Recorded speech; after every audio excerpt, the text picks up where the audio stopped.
The Chicago Bears 2025 draft class had a couple of spectacular home run picks, a couple of solid base hits you can like, and a couple of reaches that maybe left you scratching your head a little bit.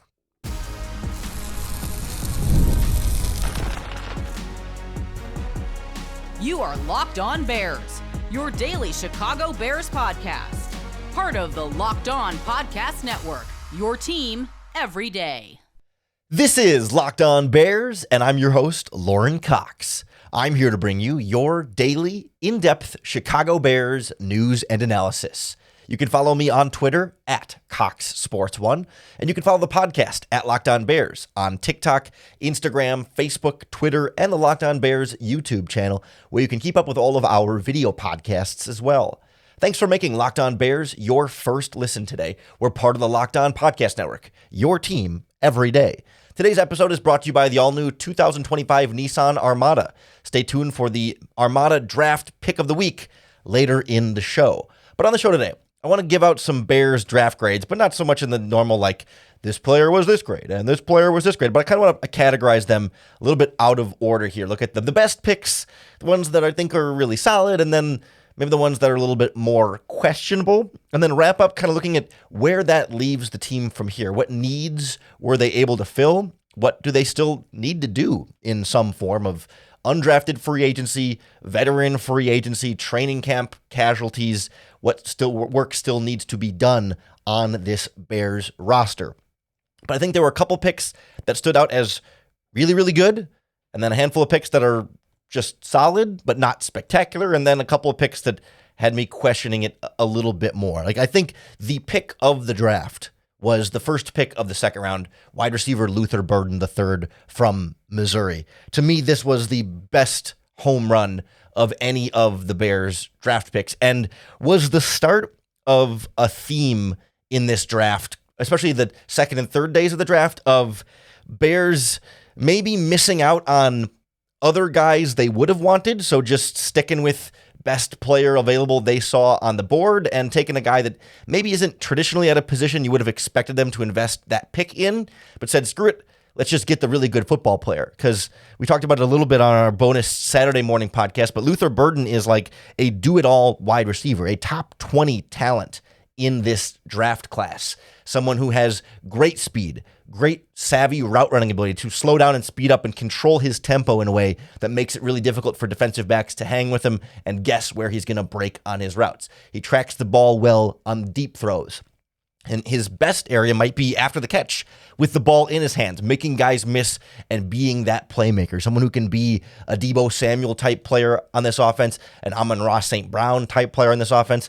But he went to the same high school as Jameson Williams of the Detroit Lions, and Ben Johnson said, like, similar energy, similar sort of like you got that dog in you kind of wide receiver that can really command an opposing defense's attention. I think we saw that his last season at Missouri when his numbers were down a little bit because he was really the hyper focus, get double teamed a lot, playing the slot a bit more, and the Missouri offense as a whole slowed down a little bit more. But like, to me, to get a top 20 caliber player early in the second round, that's what made Luther Burden, like, to me, like the best value and kind of the most home run of all of the Bears picks in this draft. The other one that I thought was really a solid home run pick was the very last one. Kyle Monangai from Rutgers, the running back. Everyone was waiting for when were the Bears going to take a running back, and they passed on running back in the second and third and fourth and fifth rounds. It was like, well, I guess they're not going to address running back until the final pick of the draft. They come back in and grab Monangai. And Monangai's a guy who I think was worth a fourth or fifth round pick in this draft. Someone who could have gone a lot earlier and someone who I think has a lot of potential to be an impact playmaker in this Bears offense. Not somebody that I'm necessarily counting on becoming, the number one running back and 1,000-yard guy, but he has some of that rare contact balance in the mold, like in the style of, not necessarily the physical mold, but the style of David Montgomery, where it's just like he's low to the ground, and when you hit him, he bounces off of you and somehow stays on his feet, and he's really hard to bring down to the ground unless you literally wrap up his legs so he can't run anymore. Like, he's built kind of like Maurice Jones-Drew, but not quite as dynamic of an athlete as Maurice Jones-Drew was. Monangai doesn't have super great breakaway speed to outrun everybody down the sideline for the 75-yard touchdown run. But he's hard to tackle. He fights for extra yards. And I think he's just going to be a solid guy that's tough to not only keep off the roster, but tough to not give the ball to more. He is a pretty effective pass protector for a 7th-round pick at running back. I think he's going to be able to carve out a role in this Bears offense right away. It might be the number 3 running back behind DeAndre Swift and Roschon Johnson, but this is a guy who I don't think he's going to just be a healthy scratch every week. And for a 7th-round pick to get somebody who can be a contributor, I think is really, really valuable, and someone who, at the very least, can offer you a lot on special teams as just a tough, physical player who can block, who can chase down on plays. Like, I think he's really going to be a well-rounded fit. And it's like somebody who you get that, again, in the 7th round. 7th-round picks never really amount to anything. I think Monungai has the possibility here. It's just like really good value. That's where you want to take a running back who is meant to be drafted earlier. Like that's the place to do it. And I think even though he's not the DeAndre Swift upgrade, he's not the Ashton Genty, Travion Henderson, whatever you wanted in the draft, I still think he's a really solid player and a really good value there. Like, he and Luther Burden were the 2 major home runs to me. And then, like, the other really solid picks, I think Colston Loveland in the 1st round, who we talked about a lot on Friday's podcast, so I don't have to rehash that. But, like, if I'm given a draft grade letter for that pick, it's a B to a B plus. Kind of like, I think the potential is absolutely there. I think, value at that spot is a question mark, but like there weren't any other better players on the board besides, unless you really like Tyler Warren more, but like between one of the 2 tight ends, those were the best players available. So you can't be, it's not like there was some really obvious choice of like, oh, but there was this great offensive lineman there, or there was this great pass rusher there, or this was great running back there. Like, no, Loveland and Tyler Warren were like the 2 best players. And so if the Bears like Loveland more than Warren, you got the best player available. You can't be mad about it, even though ideally, you don't want to take a tight end that early, or maybe you could have got him if you had traded down a few spots still. That's what keeps it from being like an A plus home run pick for me, but like a really solid B plus player that we should all be really excited about. And we're going to take some time this week on the podcast to really do a deep dive on Colston Loveland's skill set, how he fits in this Ben Johnson offense, and what he can unlock with Cole Kmet and with all the other weapons the Bears brought in. But today I want to do more of a draft class overview just to kind of recap and analyze everything that happened over the weekend. I also think Shamar Turner from Texas A&M, really solid base hit kind of pick. Someone who, was projected in that early 2nd round, maybe even a potential sneak into the 1st round kind of player. He's got some inside, outside versatility to play defensive tackle, to potentially play defensive end. I'm curious to see what they want to do with him and what they want to do with Gervon Dexter, because the Bears didn't address the edge rusher position, and we'll talk about that a little bit later in the draft. So there's still kind of or later in the podcast, excuse me. So there's still kind of a hole there on the defensive line, and you are also now overloaded at defensive tackle with Grady Jarrett and Gervon Dexter and Shamar Turner and Andrew Billings and Zach Pickens. So it feels to me like either Gervon Dexter or Shamar Turner is going to have to play some more defensive end this year than what they played last year, and I'll be curious to see who, or if they have both, do both, and kind of just keep it a really loose and fluid rotation. Dennis Allen certainly has his work cut out for him as far as how he wants to manage those rotations. And then a couple other base hits here before we move on to the reaches. Za Frazier, although I've heard it pronounced Zay Frazier, the 5th-round cornerback from UTSA, 6'3" with 4.4, 4.3 speed in there. Like, if I think it was in the 4.3s of the 40-yard dash there.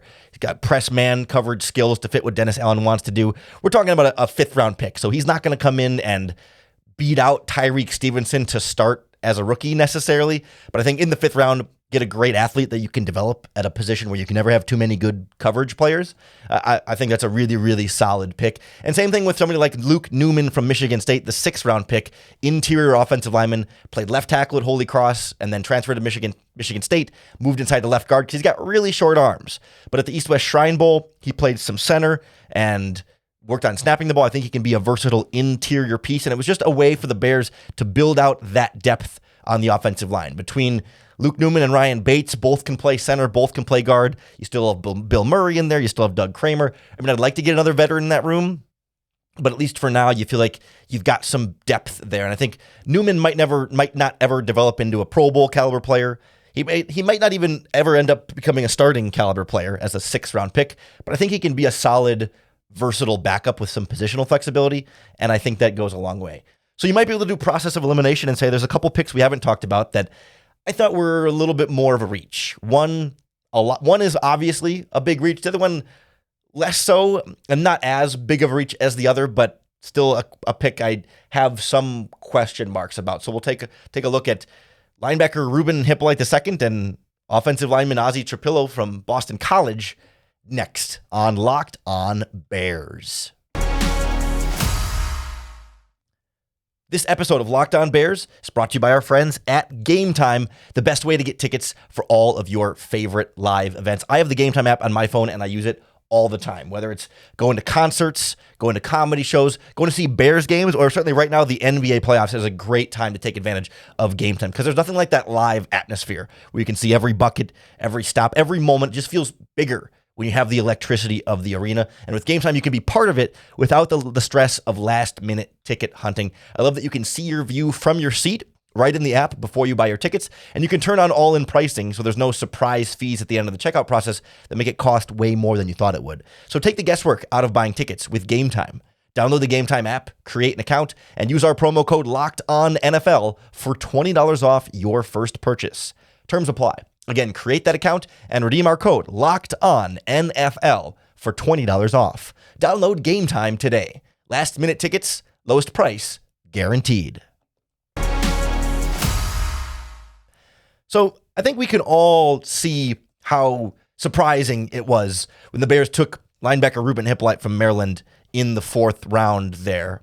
But I was also surprised by Ozzie Trapillo there in the 2nd. And I don't want to put those two on the same level because I think like Hippolyte is like a way out of left field, whereas like Trapillo felt like more of your classic reach type of player. And as always, like NFL general managers know more, NFL scouting staffs know more than we do on the outside, but at the same time, like we can't just assume they're right about every pick because of course in the NFL draft, no one is right about every pick. And it's kind of about draft value and what they were able to get out of that respective spot. I really liked the trades Ryan Poles made in this draft. Trading down from 41 with the Bills to move up and end up having like, you move down from your 2nd round pick, but then move up from your 3rd round pick to have 3 2nd round picks, I think was a really smart trade. And then when they traded down later in the draft and got a future 4th round pick from the Rams, I think, to replace the Joe Tooney pick. I thought Ryan Poles worked the trade market very, very well. It was just what they ended up with after a couple of those trades that I had some questions about. Let's start with Ozzie Trapillo being a 2nd round pick, and I think there's more to say about Ozzie in particular. I don't think Ozzie Trapillo is a bad player at all. I think he can be a really solid offensive tackle in the NFL. It just felt like where the Bears took him at, I'm just going to confirm that number here, at 56th overall, was a bit early. You know, this is a guy who he's got a great size. He's 6'8", 315 pounds, got pretty good length. He's played both left and right tackle. There's some versatility, but he didn't stand out to me as someone who comes into the Bears offensive line room and is instantly better than Braxton Jones. You know, I think he's instantly better than what Karan Amagaji is right now, but I think if I'm using a 2nd round pick on an offensive tackle, I want to be certain that guy is essentially a day 1 starter. You know, not that you hand it to him without making it a competition, but that you draft the guy with pretty full confidence that, hey, this 2nd round pick is going to make an instant impact in our lineup. And I suppose like, okay, is Luther Burden a day 1 starter? And maybe he's a number 3 receiver, but that's still like an impact player. Do you call it a starter? Do you call it not? Sure. Same with Shamar Turner, but like players who are going to not necessarily start, okay, but like play a significant role and have a significant impact on your team. And if Ozzie Trapillo starts the season as your swing tackle with Braxton Jones at left tackle and Darnell Wright at right tackle, he's not necessarily making that impact right away. And Ryan Poles is smart to invest in the offensive line. And I think investing in the offensive line was a smart thing to do. It's just that pick and that particular value right there to me was a little bit questionable because I think he's a guy that he would have been there when you picked at 62 where they took Shamar Turner. I think he could have been there at 72 where you're originally picking in the 3rd round there. Like not a lot of offensive linemen really went in that stretch. Tate Ratledge from Georgia went right after the Bears picked from 56 to 57. And then the next offensive lineman doesn't come off the board until 81 with Devin Fairchild from Georgia. So like it felt like the Bears watched some offensive linemen come off the board, like Jonah Savania from Arizona, and then the Packers, or Ariante Ursi from Minnesota, went at 48. And then the Packers took Anthony Belton from North Carolina State, which felt like an even bigger reach than Ozzie Trapillo. And the Bears were like, crap, let's get an offensive tackle in here before they're really all off the board. And I don't know. They certainly see him as best player available there and someone that they felt comfortable taking in that spot. And again, I'm not going to say I know better than Ryan Poles and the scouting staff. It's just a matter of was that the best player you could have taken there when you had, an edge rusher like Mike Green from Marshall, who obviously has significant off-field red flags that you would have to be comfortable with, but a first-round talent on the board at that spot that the Bears passed on. A running back like R.J. Harvey would have been a significant upgrade in that backfield. A cornerback like Trey Amos could have been a potential day one starter. Or, at the time, they hadn't taken Shamar Turner yet, but somebody like Omar Norman Lott from Tennessee was there. Darius Alexander from Toledo was there.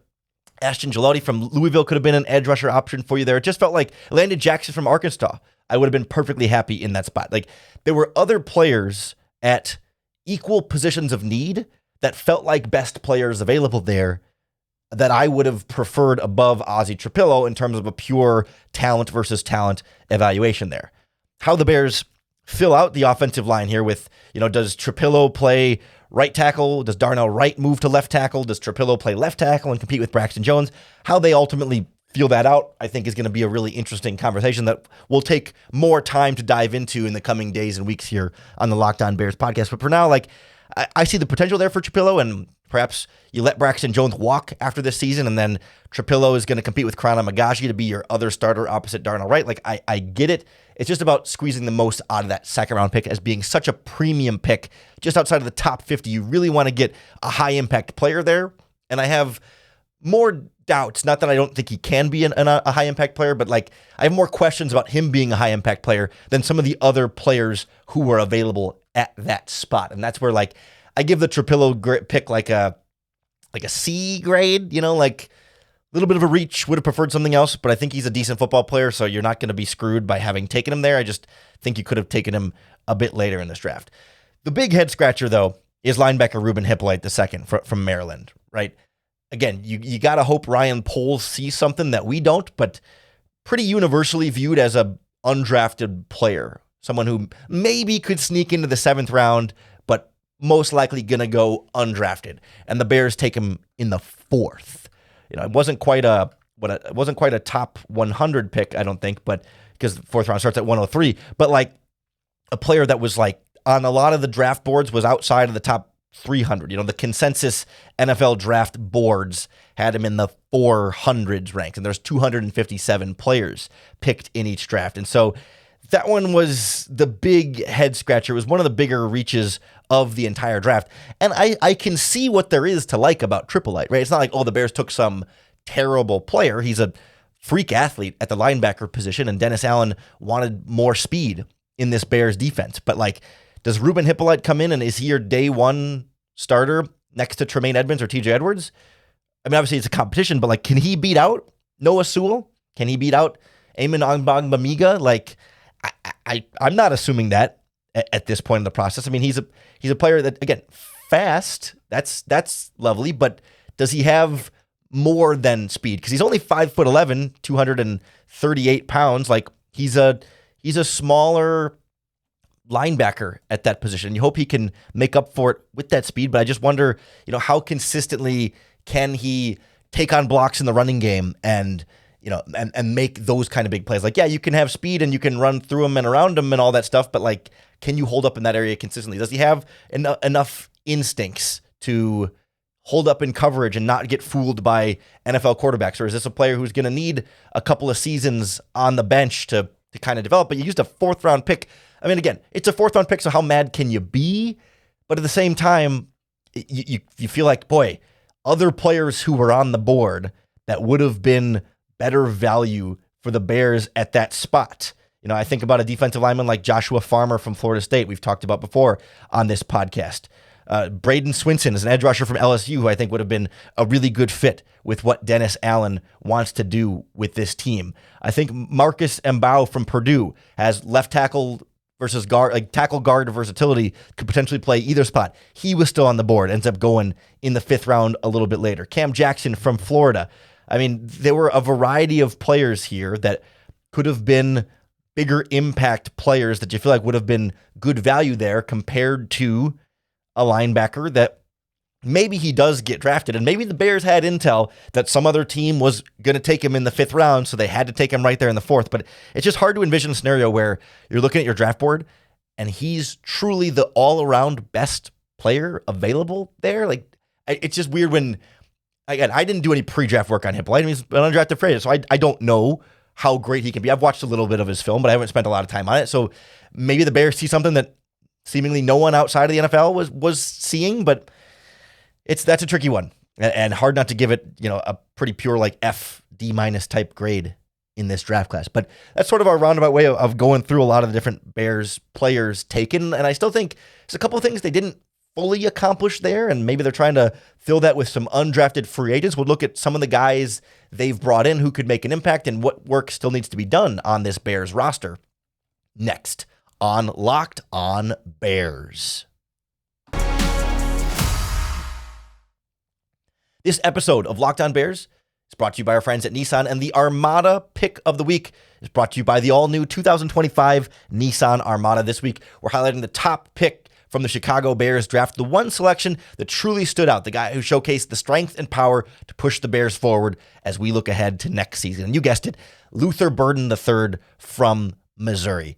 This guy can do everything at the wide receiver position, a potentially special talent there that can open up so much for Ben Johnson's offense, playing inside and outside. But even at 6 foot, 200 pounds, this is a heavy duty, rugged receiver. Like, he can take contact after the catch and make guys miss, can run through tackles and be a physical playmaker with the ball in his hands. And when it comes to the Nissan Armada, they say, go forth and conquer. And that's exactly what I think Luther Burden can do with the Bears. It's clear that Burden is out here ready to conquer the road ahead with confidence, just like you can in the all-new Nissan Armada or any of Nissan's outstanding vehicles. Take the Nissan Armada, Rogue, or Pathfinder and go find your next big adventure. Throughout this Bears draft, everyone was keeping an eye on when are they going to take a running back? What running back are they going to take? They wait till the 7th round and address it in that way. Still wonder if they might address that position even more. When you think about the running backs that are still available in free agents, do they want more of a true competition for DeAndre Swift? Or do they look at Swift and Roschon Johnson and now Kyle Monungai and say, hey, good enough, this group should be everything that we need from that position? Or do they look at free agency and say, Nick Chubb still out there and may have some upside you could tap into still. J.K. Dobbins from the Chargers still out there as a potential free agent. Cam Akers of the Vikings, even old friend Dante Foreman. Like, there's some options there for the Bears to tap into if they want to. I wouldn't think if the Bears do sign any veteran running backs especially, it's not going to happen until closer to training camp. There's not a lot of reason to get those guys in for OTAs and minicamp. They won't want to be in for OTAs and minicamp necessarily. I also just don't think the Bears will. Yes, in this draft class, it seemed like a couple of times when the Bears traded down, it was because, or it was coincidental, but probably because running backs came off the board like right before they were going to pick. Like when the Bears were picking at 39 in the second round there, Quinshon Judkins went 36, Henderson went 38. So they take Burden at 39, and then they trade down from 41 because, well, they just missed out on the running backs that would have been right there. And then, of course, later on in the draft, they miss out on guys like Bashul Tutin and Cam Skedibo at the top of the 4th round. I think a couple running backs went in the 5th round, like Jordan James and Jaden Blue and DJ Giddens. And it's like, well, crap. Each time the Bears were maybe looking at one, they're gone and the Bears traded down. There were some edge rushers in a couple of those spots too that came off the board right before the Chicago Bears were on the clock. And it makes you wonder, was there somebody that they were going to pull the trigger on, but then ultimately didn't get the opportunity to, and ultimately ended up moving down? Because edge rusher is the other spot that went completely unaddressed in this draft. And that was my fear here. And so, like we talked about with Shamar Turner, like maybe you have Turner slim down a little bit and move back out to the edge rusher position that he did play outside, defensive end in Texas A&M's defense 2 years ago and had 6 sacks and double-digit tackles for loss that season. So he absolutely can and has done it. But there's also been speculation that Gervon Dexter is slimming down and could end up playing some more defensive end in the rotation out there. It just feels like somebody's got to be out there, and maybe the Bears also look to, there's not really any current free agents, but that really could fill that number 3 edge rusher role and give you a lot of confidence in what options you have. Unless you could go for like one of the older veterans, it's like Von Miller, Matthew Judon, Preston Smith, Zadarius Smith are out there, but those guys are all well over 30, in the 32, 33, and Von Miller's 36. I'm not sure if this is exactly the kind of role they're looking to sign into, or if there's a casualty at the end of training camp when rosters cut down, but it just feels like that's a big lingering hole the Bears need to fill. They added a couple edge rushers as undrafted free agents, particularly like Xavier Carlton from Cal, who had like 9 sacks this past season. 275 pounds, like 6'6", I think. Kind of fits the mold of a Dennis Allen defensive end. But you're not asking an undrafted rookie free agent to come in and, be better than Dominique Robinson and be better than Austin Booker and be better than, they got Jamry Chroma as an undrafted free agent last year. Daniel Hardy they brought in. Like, those guys aren't great, but I think they're better than any undrafted free agent you're going to pull from this draft class. So I was a little disappointed they didn't address that spot, but I know it's always sort of damned if you do, damned if you don't in the NFL draft, where it's like you're supposed to take best player available, but it's like, oh, you didn't address the needs. But then if you reach for the needs, it's like, oh, you're supposed to take best player available. And so you can't always have the best player available be the position of need. And Ryan Poles kind of admitted, like, yeah, at some point we just kind of take the right guy and say, hey, we'll figure it out later. We'll let everything else fall where it may. And so I can't be too mad at Poles for not addressing specific positions, because the other thing I would have liked to see is a safety of the future. Jaquan Brisker is set to be a free agent.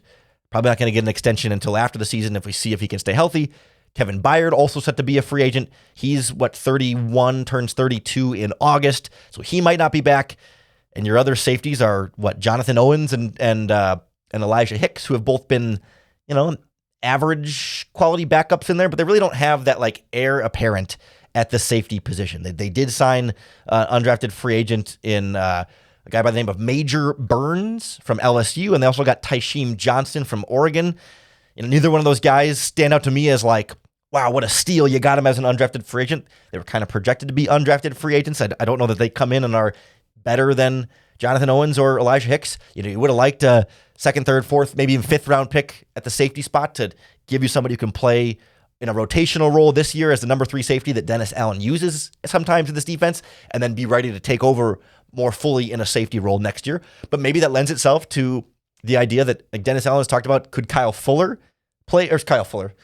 Gordon, could Kyler Gordon play some safety and have be more of a hybrid slot player / safety? I think that's a real potential possibility, especially if, somebody like Josh Blackwell steps up and has a big year, or if somebody like Za Frazier turns out to be a steal in the 5th round and is ready to go and be a high impact player. Like, you've got some different options to move guys around, and that's ultimately, I think, what Ryan Poles was looking for in this draft class. Defensive linemen you can move around, offensive linemen you can move around, receivers, tight ends you can move around, and ultimately defensive backs that you can move around. And I think they've at least given themselves some flexibility. I just hope that the sooner they can lock in all these different lineups, lock in who your offensive line is going to be, lock in where everyone's playing on the defensive line, lock in what roles your defensive backs are going to play. Like, get everybody in a spot, let them master that spot and be the best they can at that specific thing that you're going to ask them to do this season. That's what I kind of come away with from this Bears draft class. And it means a lot of work to be done at rookie minicamp, at OTAs, at mandatory minicamp after that. And we're going to be breaking it all down for you right here on the Locked On Bears podcast. So make sure you hit that subscribe button on YouTube or wherever you listen to podcasts, because that's going to be the best way to keep up with all of our daily, in-depth Chicago Bears news and analysis. Thanks for making Locked On Bears your first listen today. We're part of the Locked On Podcast Network, your team every day.